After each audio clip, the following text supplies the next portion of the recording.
क्रोधित हो अपने सखा से?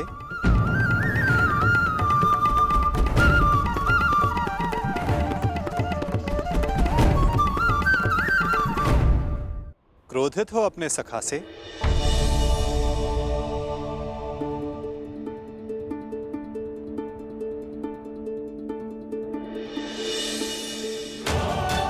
मुझे लगा प्रस्थान कर गए। भला अपनी सखी से मिले बिना मैं प्रस्थान करने की सोच भी कैसे सकता हूं? जानता हूं तुम्हारे मन में बहुत प्रश्न तुम्हें व्याकुल कर रहे हैं। जो कुछ भी तुम्हारे हृदय में है कह सकती हो। मैं वचन देता हूं तुम्हारे हर प्रश्न का उत्तर देगा ये सखा। ठीक है, तो बताइए कहां जा रहे थे आप? हस्तिनापुर, पांडवों के शांति दूत बनकर? अपनी सखी का अपमान भूल गए आप सखा? अपमान करने वालों के समक्ष संधि का प्रस्ताव लेकर जा रहे हैं आप? मुझे आपसे ये आशा नहीं थी सखा। आप उन दोषियों से गले मिलने को तत्पर हो गए जिन्होंने मेरे... क्या यही आपका न्याय है सखा कि आप मेरा मत जाने बिना ही जा रहे थे?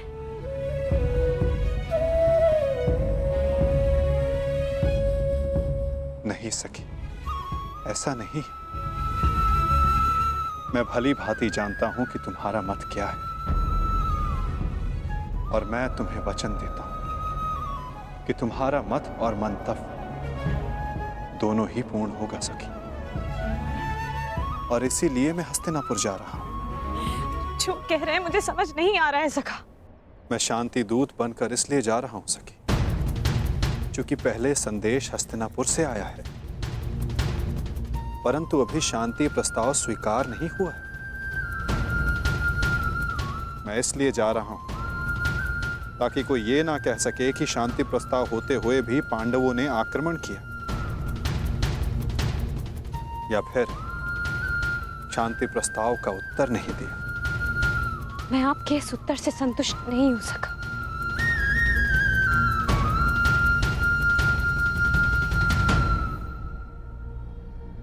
सखी,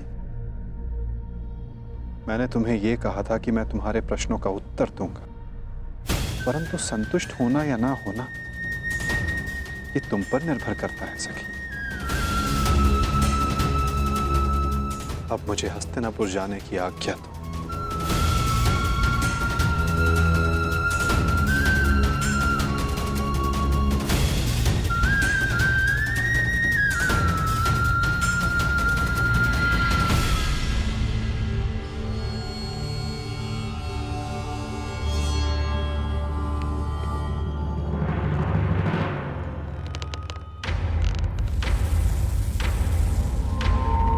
तुम कहाँ थे पुत्र? द्वारका। परंतु क्यों? मैं पहले ही बता चुका हूं कि मैं इस युद्ध में भाग ले रहा हूं, और उसी पक्ष से लड़ने वाला हूं जिस पक्ष से मेरा मित्र साम लड़ने वाला है। साम युवराज दुर्योधन के पक्ष में है, और इसीलिए मैं भी वही हूं। मौन क्यों है? समझाइए, इसे रोकिए। अपने पति को अपने आराध्य वासुदेव के विरुद्ध खड़ा देखना क्या कम था, जो अब मेरा पुत्र भी उनके विरुद्ध खड़ा होगा? नहीं, मैं तुम्हें इस युद्ध में भाग नहीं लेने दूंगी। कुछ नहीं होने दूंगी तुम्हें।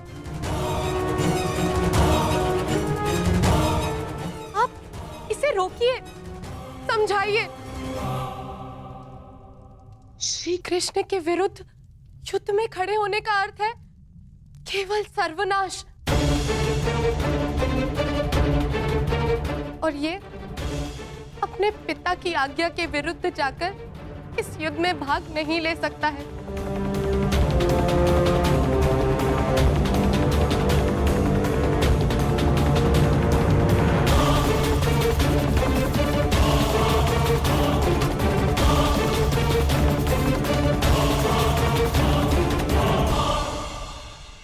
जब तुमने मुझ पर बाण छोड़ा तो तुमने मेरे सीने को लक्ष्य बनाया था, परंतु तुम्हारा लक्ष्य थोड़ा चूक गया। उसमें तुम्हारी भूल नहीं थी, उसका कारण तुम्हारा धनुष था। तुम्हारा धनुष संतुलित नहीं है।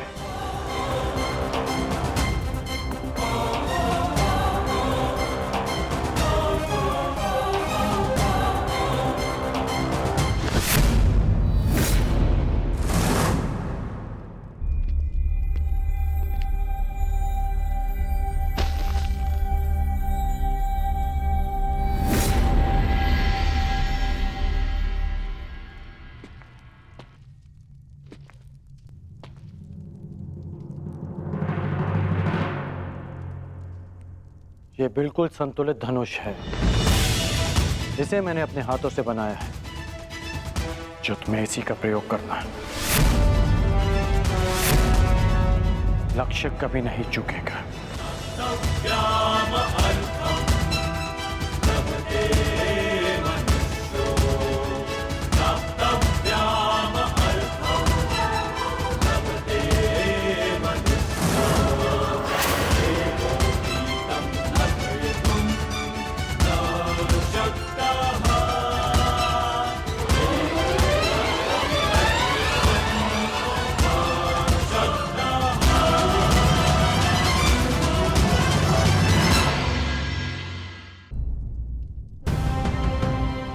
मैं हस्तिनापुर की ओर प्रस्थान कर रहा हूं। मेरे वापस लौटते ही तुम्हारा प्रशिक्षण प्रारंभ हो जाएगा।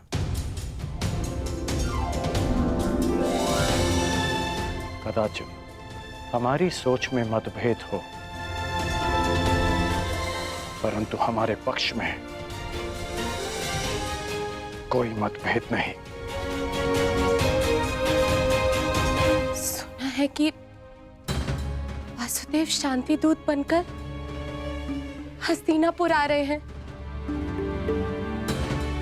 तो हो सकता है कि ये युद्ध टल जाए। नहीं, युद्ध होना निश्चित है। हाँ, वासुदेव स्वयं आ रहे हैं तो अवश्य कोई बात होगी।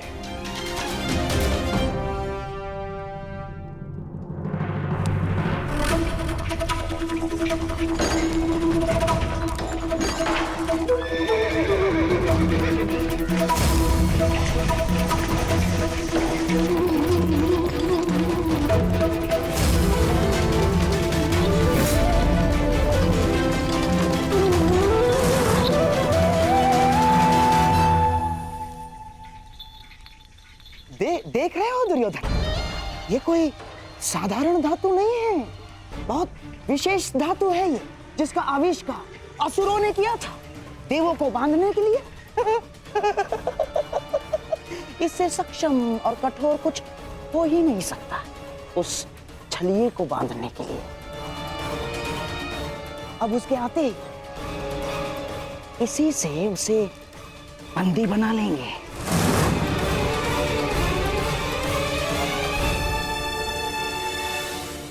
बहुत अच्छे मामाश्री, सबसे कठोर धातु की श्रृंखला। हाँ?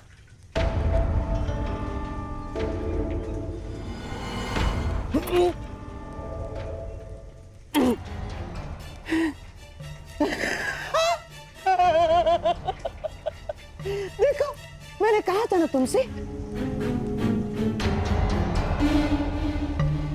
परंतु मैं ये देखना चाहता हूं कि ये कितनी कठोर है। तो कर लो प्रयास। दासों, मामाश्री को इसमें बांध दो। ये क्या कह रहे हो तुम?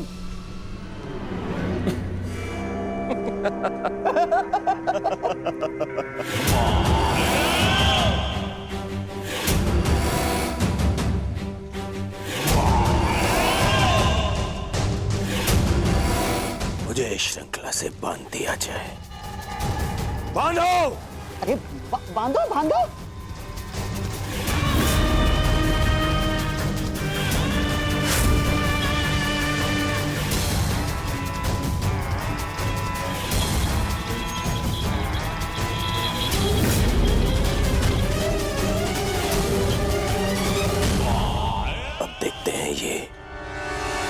श्रृंखला कितनी सक्षम है।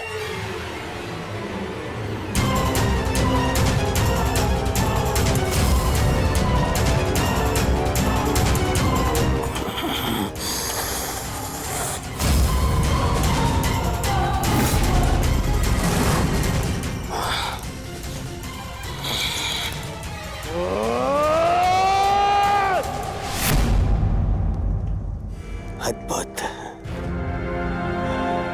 निसंदेह ये अद्भुत है। अब हुआ पूर्ण प्रबंध उस वासुदेव के स्वागत का।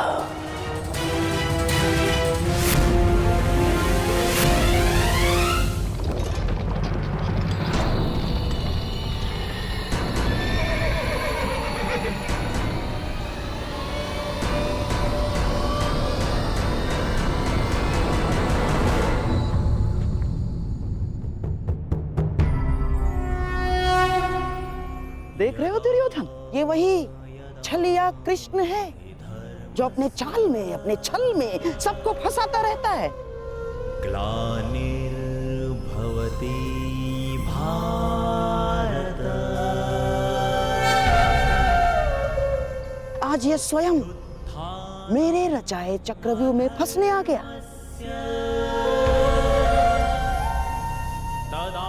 इसे ज्ञात नहीं है कि आज ये इस प्रासाद से बाहर निकल ही नहीं पाएगा।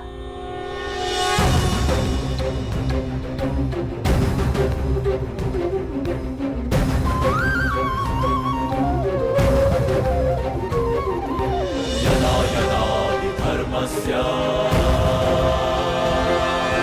ग्लानिर्भवति भारत अभ्युत्थानम् अधर्मस्य तदात्मानं सृजाम्यहम्।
नारायणं नमस्कृत्य नरं चैव नरोत्तमं देवीं सरस्वतीं व्यासं ततो जयमुदीरये।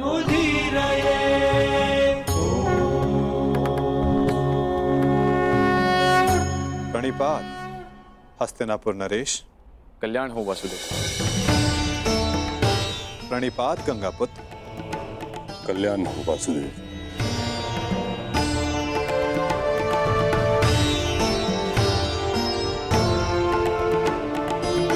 प्रणिपात समधि श्री।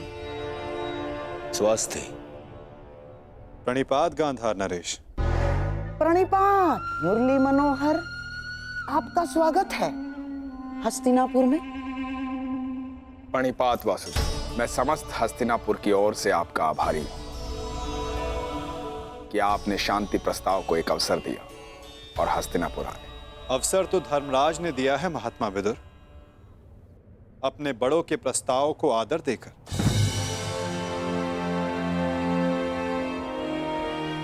मैं तो बस उनका संदेश यहां लाया हूं। वासुदेव, संदेश अपने स्थान पर है। मुझे तो आपको हस्तिनापुर में देखकर ही प्रसन्नता हो रही है।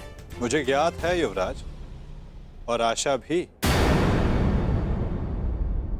कि आपने मेरे स्वागत की सारी तैयारियां पूर्ण कर ली होगी।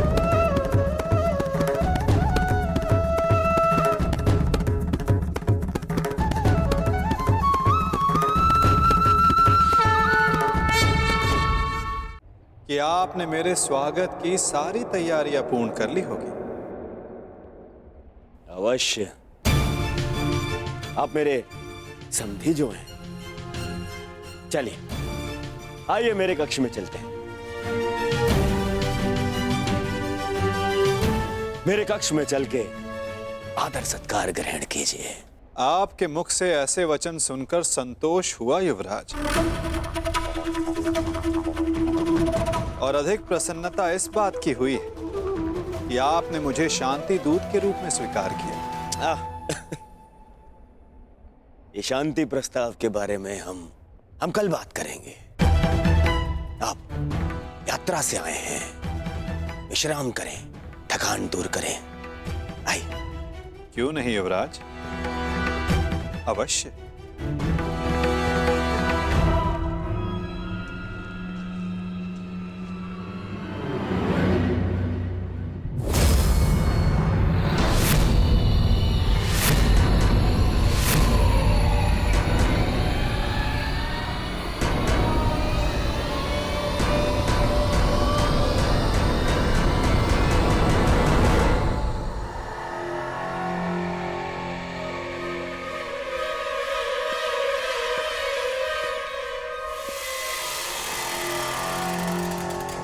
क्या हुआ वासुदेव, आप ठहर क्यों गए?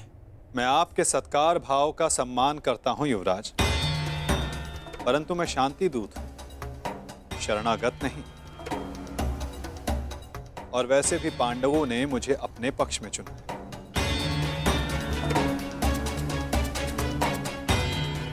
और नीति अनुसार एक दूत आतिथ्य तब तक ग्रहण नहीं कर सकता जब तक उसका कार्य पूर्ण ना हो जाए।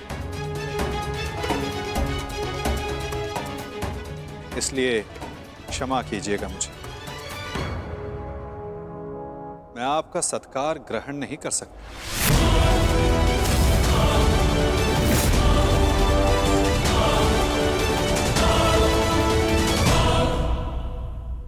परंतु फिर आप कहां ठहरेंगे? आप उसकी चिंता ना करें युवराज, मेरे पास अपनी व्यवस्थाएं हैं। आइए भी ना वासुदेव, आप हमारे यहाँ पधारे, हम धन्य हुए। हमारे यहाँ आकर हमें कृतार्थ करें। हमने आपकी ऐसी व्यवस्था की है वासुदेव कि आप हस्तिनापुर छोड़कर कहीं जाएंगे ही नहीं। ऐसा कुछ नहीं जो सदा रहे, और ऐसा कुछ नहीं जो सदा ना रहे। तो फिर मेरे यहाँ होने ना होने का क्या अर्थ रह जाता है गांधार नरेश?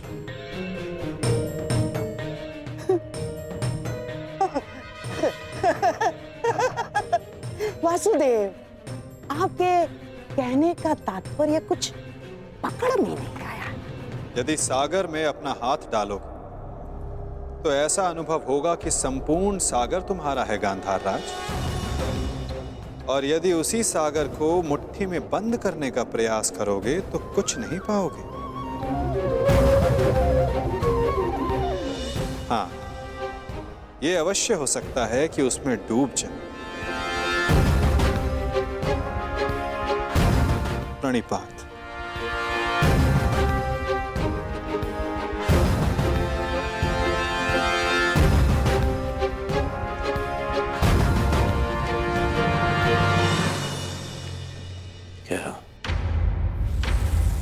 क्या चल क्या रहा है इस चलिए के मन में? कहीं से हमारी योजना का भान तो नहीं हो गया? शांत रहो दुर्योधन, शांत रहो। आज नहीं आया तो क्या हुआ, कल तो इसे सभा में आना ही होगा, और ये आएगा। क्यों? शांति दूत है, इसे अवश्य आना होगा, और फिर हमारी योजना सफल। वासुदेव, आपका आतिथ्य बनने का सौभाग्य मिला, मेरे लिए सम्मान की बात है। आशा करता हूं ज्येष्ठ पांडु पुत्रों की ओर से कोई सकारात्मक संदेश लाए होंगे।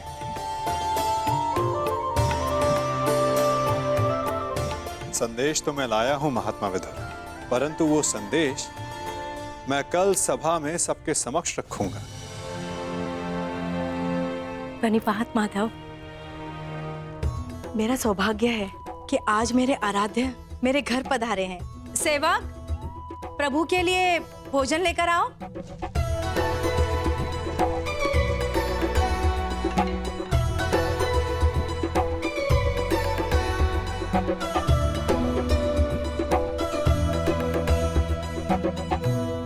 भोग लगाइए प्रभु।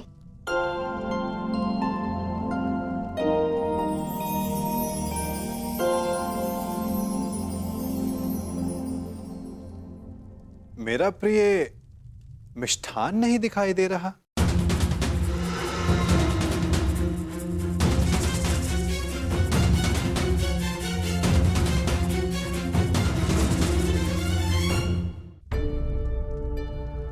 जानती हूँ आपको मिष्ठान बहुत प्रिय है वासुदेव, परंतु जब से कुलवधू का राजसभा में अपमान हुआ, हमने मिष्ठान त्याग दिया। हाँ वासुदेव, उसी दिन कुरुकुल के पतन का प्रारब्ध लिखा जा चुका था। जिसके कुल का नाश हो रहा हो वो विलाप करता, मिष्ठान कैसे खा सकता है। उसी दिन से हम ये साधारण भोजन ग्रहण करते हैं। ये विनाश एक नए आर्यव्रत को जन्म देगा महात्मा। जब अन्याय से न्याय के त्राण के लिए रणभेरी बजे तो वो अवसर शुभ ही होता है, और शुभ अवसर पर मिष्ठान आवश्यक है। और मैं यहां भोजन पर निमंत्रित हूं। अपना प्रिय मिष्ठान खाए बिना यहां से जाने वाला नहीं मैं।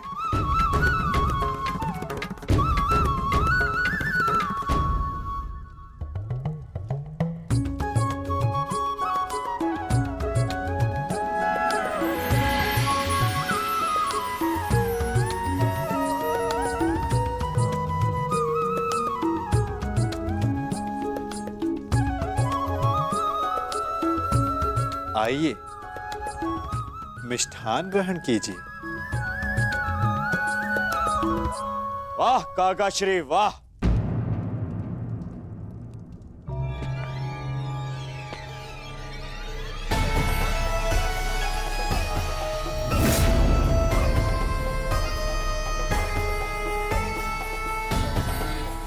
छप्पन भोग का आनंद लिया जा रहा है। आओ पुत्र दुर्योधन, तुम भी मिष्ठान ग्रहण करो।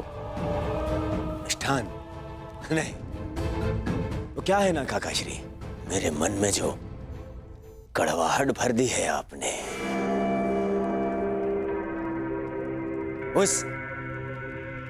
इस मिष्ठान की मिठास से मिट नहीं सकती है।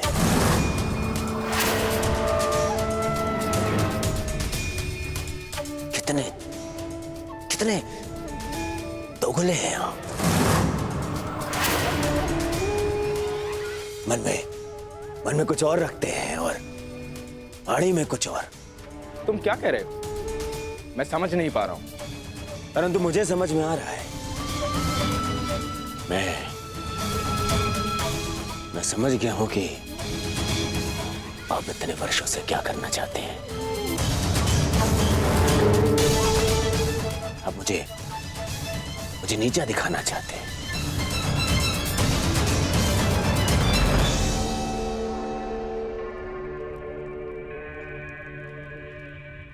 वासुदेव हस्तिनापुर आए।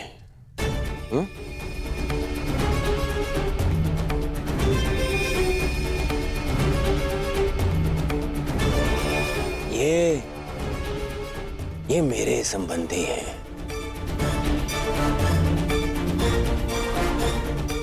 और इन्होंने सेना की शक्ति भी मुझे दी है, तो दोनों ही नाते से इनका सम्मान सत्कार करने का अधिकार पहले मेरा है। परंतु आपने क्या किया? आप उन्हें यहां ले आए ताकि आप अपने स्वार्थ और षड्यंत्र को पूर्ण कर सके। परंतु वासुदेव को निमंत्रित करने में मेरा क्या स्वार्थ है दुर्योधन? अरे स्वार्थ है, स्वार्थ है काका श्री।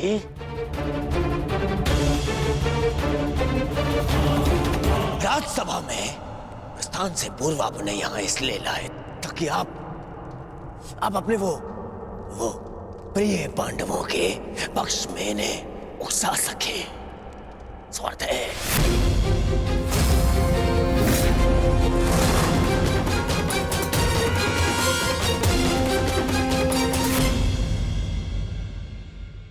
में प्रस्थान से पूर्व आपने यहां इसलिए लाए ताकि आप अपने वो प्रिय पांडवों के पक्ष में इन्हें उकसा सके। शांत रहो दुर्योधन।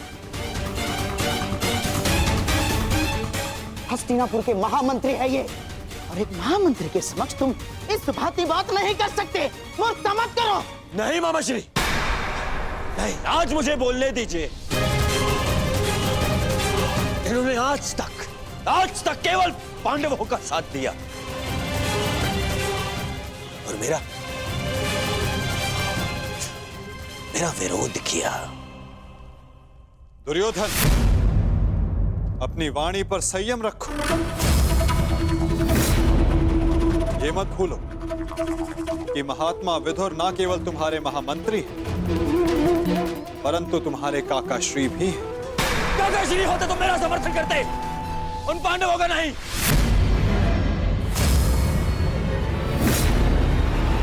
ये केवल एक कृतज्ञ षड्यंत्रकारी है और कुछ नहीं।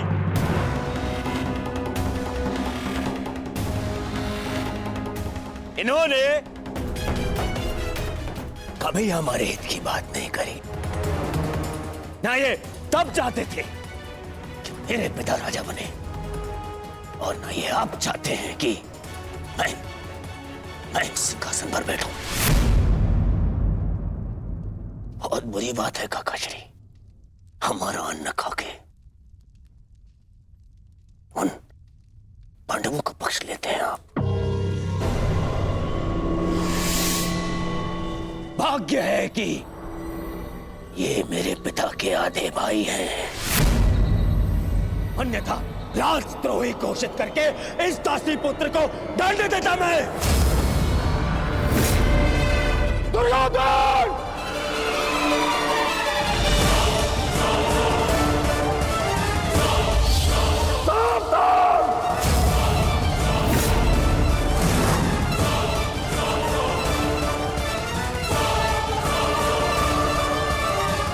ये आप क्या कर रहे हैं आर्य?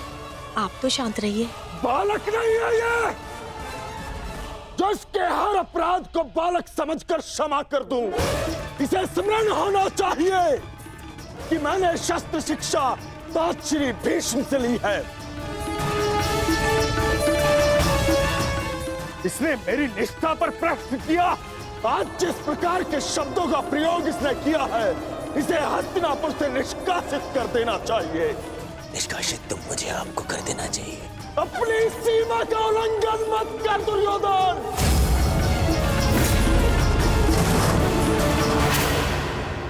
अपने शब्दों की रास को थाम कर रखो दुर्योधन। ये मत भूलो कि महात्मा विदुर हस्तिनापुर के महामंत्री और हस्तिनापुर के रणनीतिकार भी।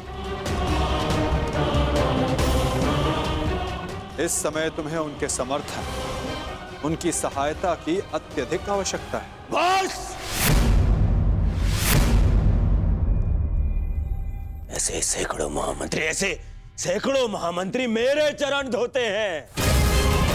मुझे इस युद्ध को जीतने के लिए एक दासी पुत्र के समर्थन की आवश्यकता नहीं है। दुर्योधन!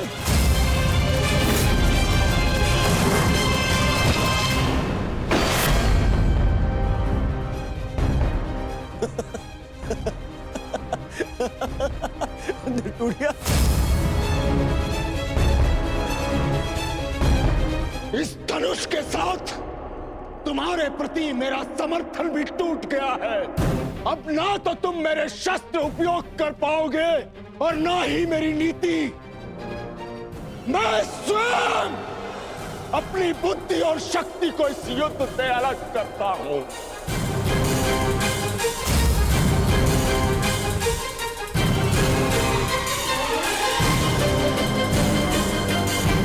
दुर्योधन, हंसना बंद करो, बंद करो ये हंसना। धर्मात्मा, देखिए, क्षमा कर दीजिए इसे। बच्चा है, बालक है ये। छोड़िए मामाश्री, ऐसे दोगले इंसान का हमारे साथ ना होना ही हमारे लिए श्रेयस्कर है। गंगाराज, इससे पहले कि मेरे क्रोध से मेरे विवेक का बांध टूट जाए, ले जाओ इसे यहाँ से। और ना जाओ तो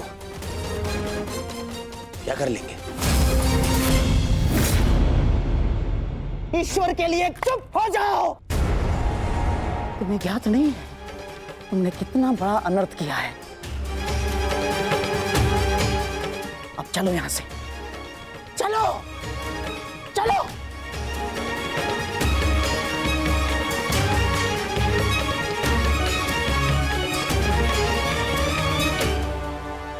धनुष ना टूटता तो मेरा बाण छूट जाता। मेरे भ्राता धृतराष्ट्र को पुत्र हानि होती। मैं आज भी यही कामना करता हूं कि यदि ये युद्ध हो तो मेरे भ्राता धृतराष्ट्र के पुत्र और मेरे ज्येष्ठ भ्राता पांडु के पुत्र सुरक्षित रहे।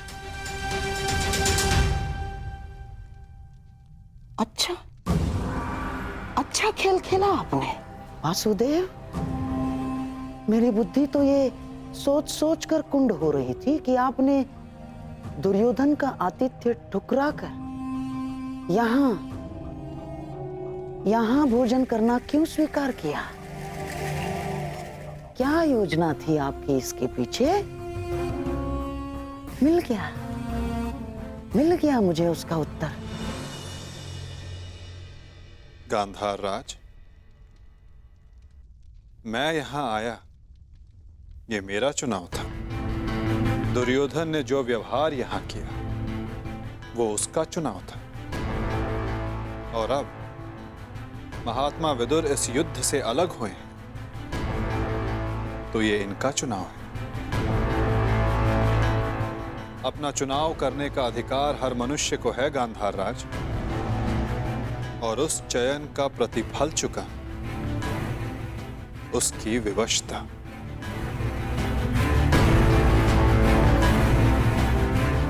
प्रणिपात।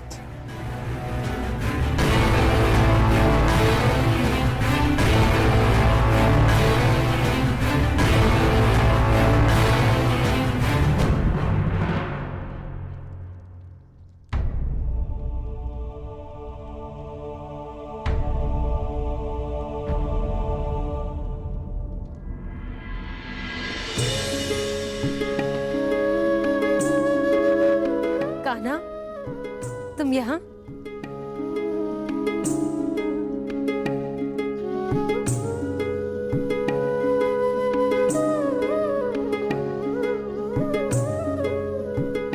सोचा कि अपनी बुआ को बता दूं कि भूखे पेट शयन करने से बुरे स्वप्न आते हैं। मेरी निद्रा और भूख तो तभी उड़ गई थी जब युद्ध की घोषणा हुई थी। कृष्ण,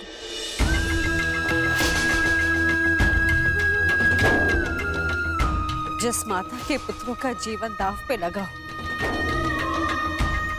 उसकी आंखों में नींद कैसे आएगी? उसके गले के नीचे से निर्मला कैसे उतरेगा?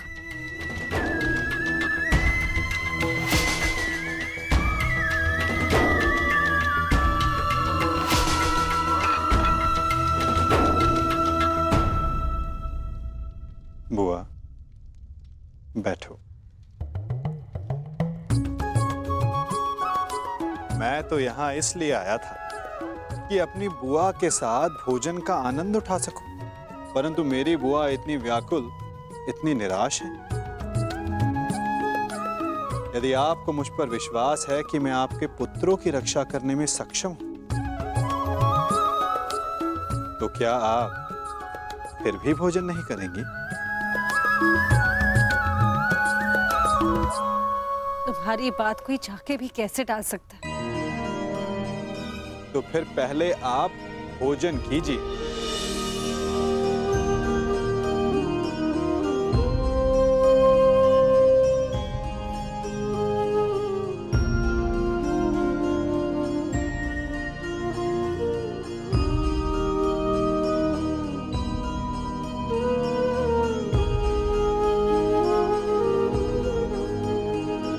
यदि मेरे पुत्र यहाँ होते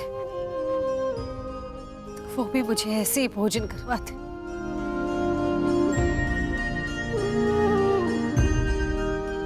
धन्यवाद कृष्ण, जो तुम यहाँ पर आकर मेरे पुत्रों के स्थान पर खड़े हुए और प्रकृत विकट परिस्थिति में मेरे पुत्रों का मार्गदर्शन करने के लिए।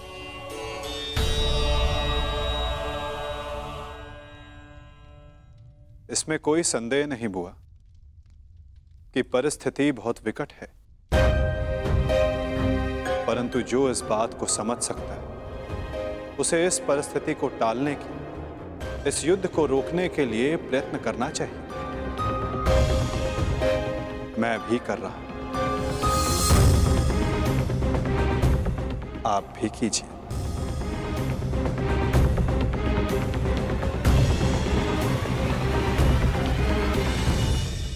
मैं समझी नहीं, मैं क्या कर सकती हूँ?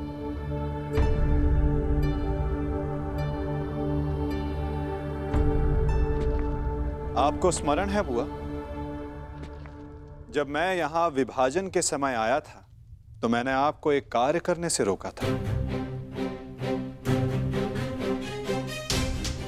अभी उचित समय नहीं है बुआ, सत्य सम्मुख आएगा बुआ, परंतु उचित समय, उचित स्थान पर। तुम ये कहना चाह रहे हो कि मैं उसे... बुआ, कुछ करने को कहने वाला मैं कौन होता हूं? मैं तो बस इस परिस्थिति की गंभीरता को देख रहा हूं।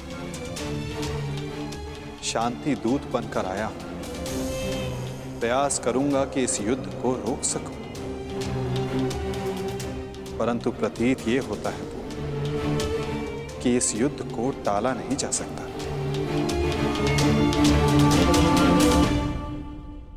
मुझे भी उसी दिन का भय है कृष्ण,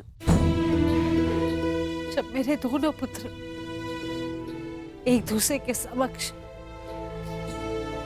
अस्त्र दान कर एक दूसरे का रथ बांधने के लिए प्रस्तुत होंगे, परंतु इसे रोका कैसे जा सकता है? संदेह तो है बुआ, परंतु यदि आपके 6 पुत्र एक ही पक्ष में हो तो कदाचित युद्ध का प्रश्न ही ना उठे।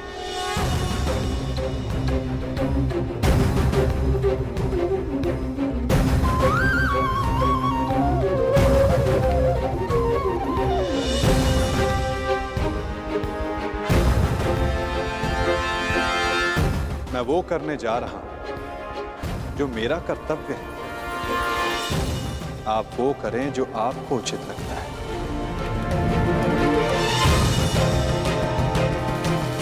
आज्ञा दें। प्रणिपात।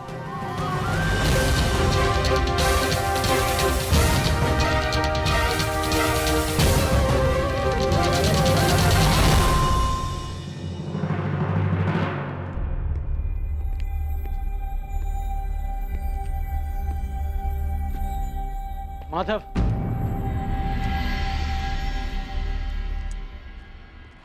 मित्र,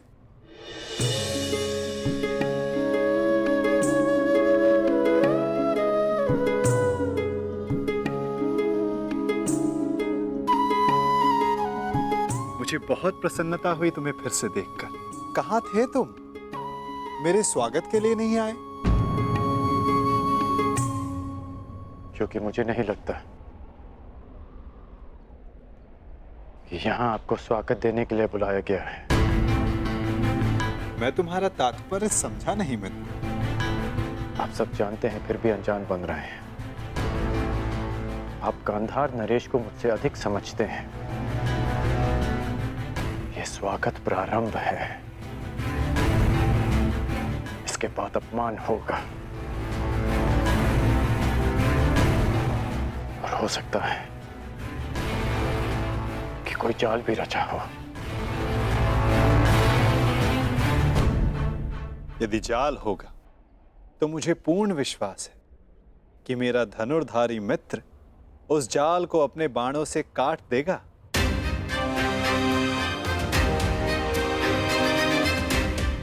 यदि मैं ऐसा नहीं कर पाया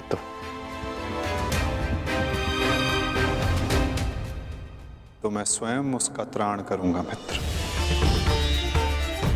हाँ, आप हम सबसे भिन्न हैं, अधिक सक्षम हैं, अधिक शक्तिशाली हैं, किंतु आप भी तो मानव का ही रूप है ना, और मानव सब कुछ नहीं जानता। अन्यथा आज आप दुर्योधन की सभा में नहीं आते।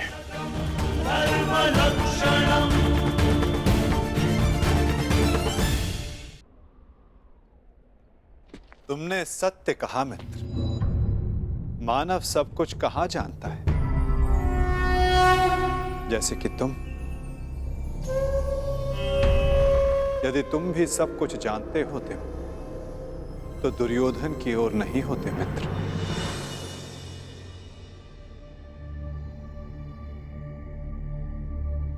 वासुदेव, बात को समझने का प्रयास कीजिए। मैं भावी संकट की बात कर रहा हूं।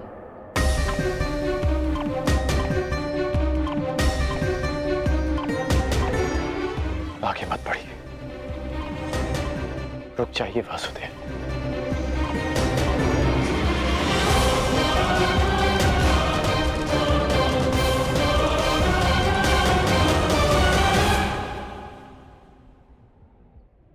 मित्र, तुम चिंता ना करो।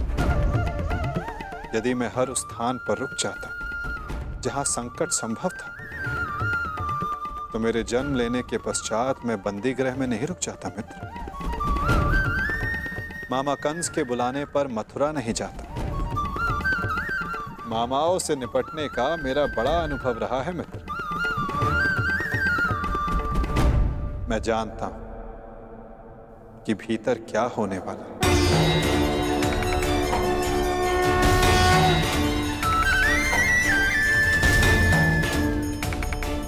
फिर भी आप जा रहे हैं? हाँ मित्र, मैं इसलिए नहीं जा रहा कि ये मेरी इच्छा है।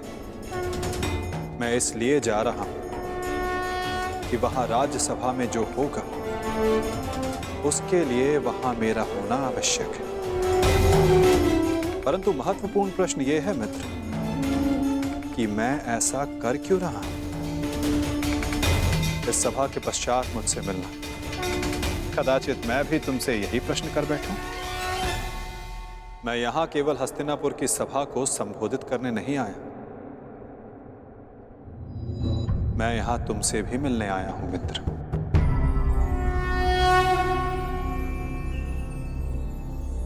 तुम सदा मुझसे यही प्रश्न करते आए हो कि मैं इस पक्ष में क्यों?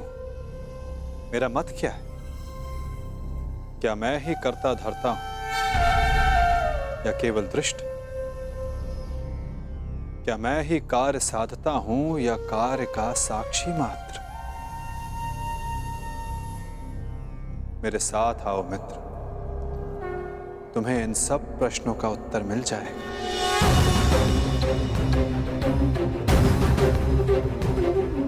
मैं इस सृष्टि का साक्षी, आज तुम मेरे साक्षी बनो मित्र।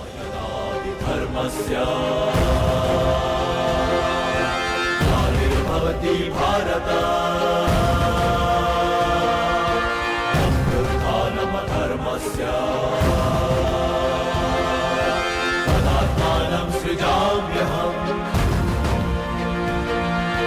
परित्राणाय साधूनां विनाशाय च दुष्कृताम्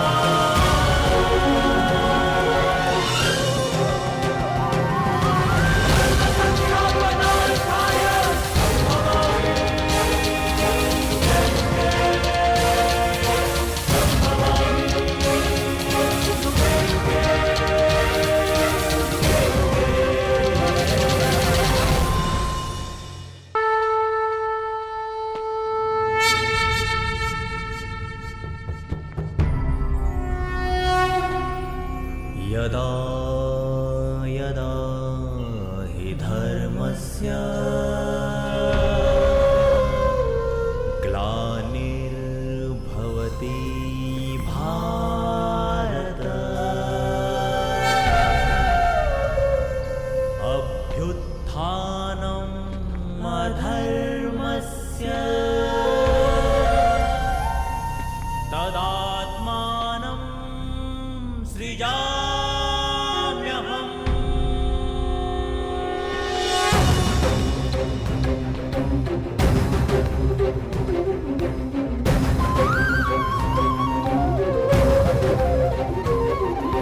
यदा यदा हि धर्मस्य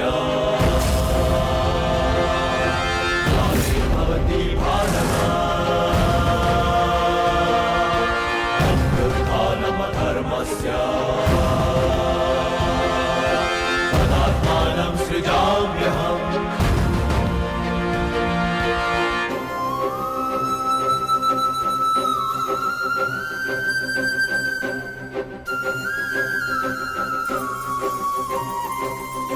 परित्राणाय साधूनां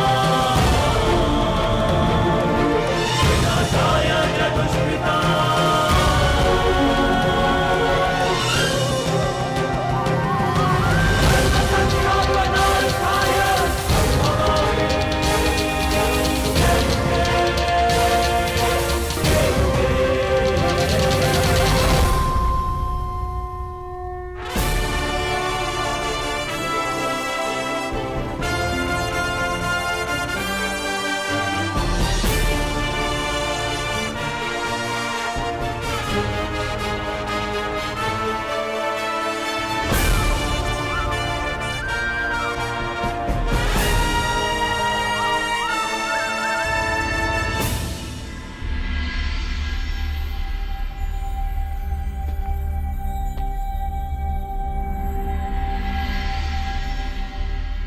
प्रणिपात उस महान योद्धा को जो कुरुवंश के सबसे बड़े संबल हैं, जिन्हें संसार स्मरण करेगा तो इसलिए कि उन्होंने अपना संपूर्ण जीवन, अपना कर्म और अपना धर्म समस्त कुरुवंश को समर्पित कर दिया।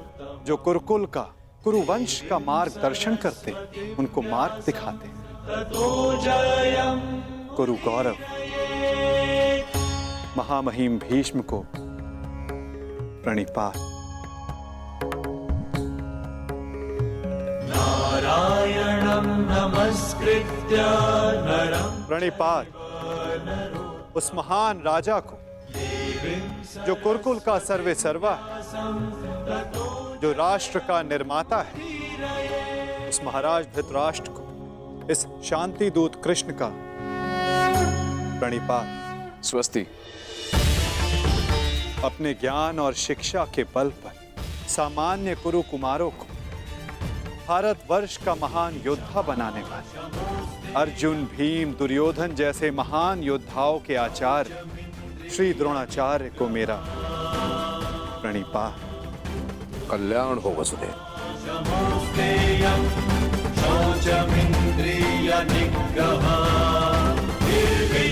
प्रणिपात उस महान हस्ती को जो अपने लक्ष्य संधान में प्रवीण है, जिन्होंने अपनी बहन के पुत्रों के लिए अपना राज्य त्याग किया, जो अपनी तीव्र बुद्धि और नीति से कुरु कुमारों का मार्गदर्शन करते हैं, उस गांधार नरेश को प्रणिपात।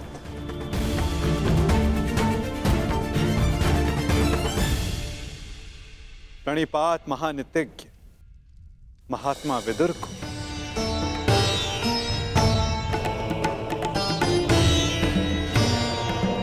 प्रणिपात उन समस्त जनों को जो सभा में उपस्थित हैं, जो शांति के समर्थक हैं। प्रणिपात का अर्थ है अपना शीश झुकाना। हम सब अपनी संतानों को उन सब के समक्ष शीश झुकाना सिखाते हैं जिन्होंने अपने जीवन में महान कार्य किए, परंतु मैं आप सबके समक्ष प्रणिपात इसलिए नहीं कर रहा कि आप सब ने महान कार्य किए। मैं प्रणिपात इसलिए कर रहा हूं कि आप सब अब भी एक महान कार्य को संपन्न करने के लिए सक्षम हैं। वो महान कार्य जो कि एक महायुद्ध, एक महाविनाश है, उससे मुक्ति पाना, जिसके पश्चात एक महान शांति की स्थापना होगी, धर्म का उदय होगा। मुझे विश्वास है कि आप सभी कल आने वाले महाभारत के महाविनाश को देख सकते हैं,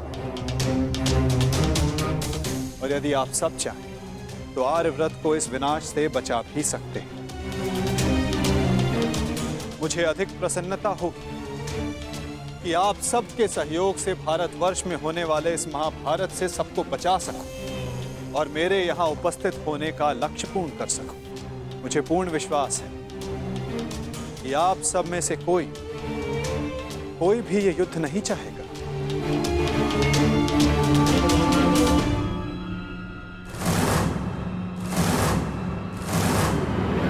संसार का सबसे बड़ा कष्ट होता है परिवार में आया क्लेश। परिवार का अर्थ है ऐसा समूह जो साथ रहे, जो एक दूसरे के साथ जिए, एक दूसरे का संबल बने। यदि एक वृक्ष दूसरे वृक्ष की शाखाएं काटने लगे तो वृक्ष का अस्तित्व समाप्त हो जाता है। महाराज धृतराष्ट्र, जब परिवार साथ रहता है तभी उन्नति होती है। मेरी मंत्रणा यह है कि एक वंशज के अहंकार के लिए समूचे वंश को दांव पर लगाना उचित नहीं, क्योंकि यदि वंशज का अहंकार जीत भी गया तो वंश अपना अस्तित्व हार जाएगा। इसलिए मैं वासुदेव कृष्ण पांडवों की ओर से शांति दूत बनकर आया, शांति प्रस्ताव लाया।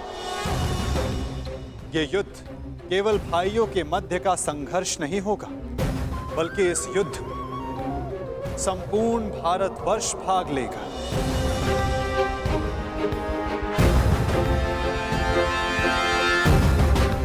इसलिए विनाश भी सैकड़ों, सहस्त्रों और लाखों नहीं, करोड़ों में होगा। और इसीलिए मैं ये अंतिम प्रयास करने आया, ये प्रस्ताव लाया कि आप सभी इस महाभारत को, इस महायुद्ध को रोकने के लिए मेरी सहायता करें।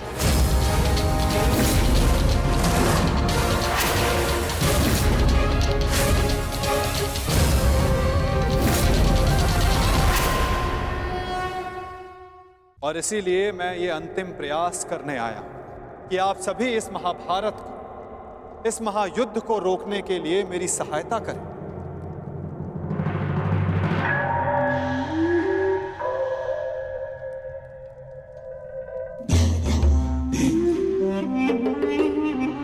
साधु साधु वासुदेव, आप तो सचमुच धन्य हैं। मुझे स्मरण नहीं होता कि कितना समय हो गया ऐसे शांतिपूर्ण वचन सुने हुए। मुझे तो ऐसा प्रतीत होता है वासुदेव कि आपके मुख से शब्द नहीं, फूल झड़ रहे हैं, फूल। मैं अभिभूत हो गया वासुदेव, और सच कहूं वासुदेव, मैं भी आपसे सहमत हूं।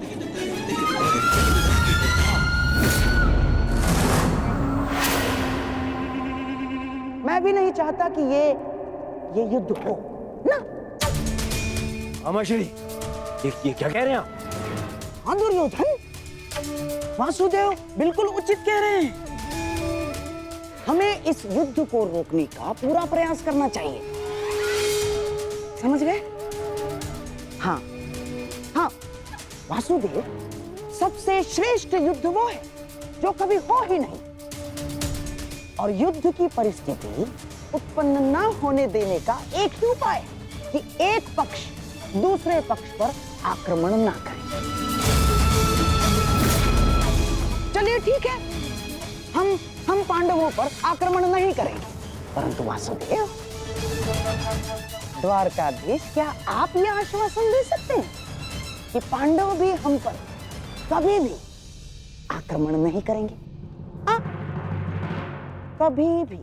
गांधार नरेश, आप आक्रमण के संदर्भ में बात कर रहे हैं और मैं यहां युद्ध की आवश्यकता को ही समाप्त करने के विषय में बोल रहा हूं। अच्छा ऐसा है। यदि ऐसा है वासुदेव, तो हम आपका प्रस्ताव सुनना चाहेंगे। हाँ, आप शांति दूत हैं तो संदेश तो लाए होंगे, और हाँ, ऊपर से आप शांति प्रस्तापित करना चाहते हैं। तो वासुदेव, शांति प्रस्तापित करने के लिए जिस समाधान की आवश्यकता होती है वो समाधान भी लाए होंगे आप, है ना? बताइए क्या है इसका समाधान? प्रत्येक युद्ध की नींव में अन्याय छिपा होता है गांधार राज, और अन्याय का केवल एक ही समाधान है, और वो समाधान है न्याय।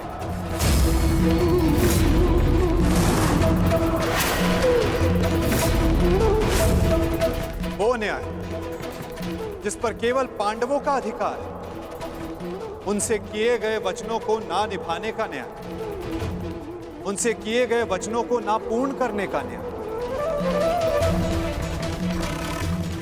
इस भरी सभा में जो अधर्म हुआ, जो अन्याय हुआ, उसके प्रति न्याय। महाराज धृतराष्ट्र, मैं यहां पांडवों की ओर से उनके साथ जो अन्याय हुआ उसका न्याय मांगने आया। कैसा अन्याय वासुदेव? वो अन्याय जो एक धर्म सभा में एक अधर्म द्यूत माध्यम से हुआ था। वो अन्याय जो कुरुकुल के ज्येष्ठ जनों के समक्ष कुलवधू पांचाली के साथ हुआ। यदि उस अन्याय का त्राण हो तो इस महायुद्ध को रोका जा सकता है।